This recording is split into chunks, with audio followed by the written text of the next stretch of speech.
Ya keçməzdən əvvəl kanala abunə olmağı və videomu bəyənməyi unutmayın.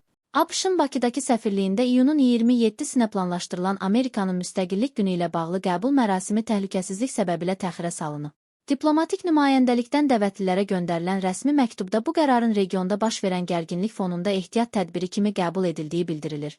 Bu addım regionda artan siyasi və hərbi risklərin, xüsusilə İran-ABŞ münasibətlərindəki son gərginliyin diplomatik müstəviyə necə sirayət etdiyini göstərir. Bu ABŞ tarixində ilkdirmi? İkincisi ola bilərmi ki, Bakıdakı səfirliyə qarşı təxribat törətmək istəyənlər haqda kəşfiyyat məlumatı olsun?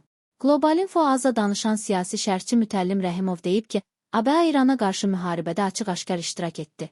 Uranın zənginləşdirilməsi üçün bunkerlərdə gizlədilən avadanlıq və silahların məhv edilməsində Birləşmiş Ştatların xüsusi qırıcı təyyarələri əməliyyatlarda iştirak etdilər.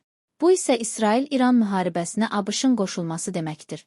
Ona görə də İran ABŞ-ın ona yaxın ərazilərdə yerləşən hərbi bazalarını özünün legitim hədəfi olduğunu bəyan etdi.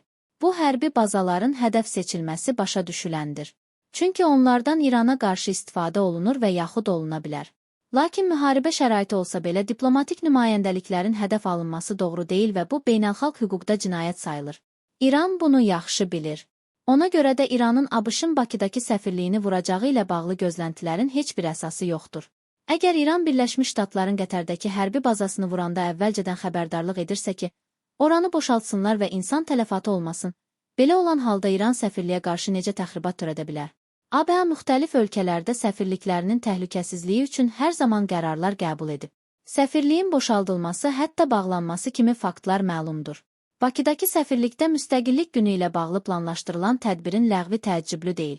Görünür, ABŞ Azərbaycanın İranla qonşu olduğunu nəzərə alaraq, İran meyilli qüvvələr tərəfindən hər hansı təxribat törədiləcəyindən narahat olub. Ona görə də belə qabaqlayıcı addım atıb.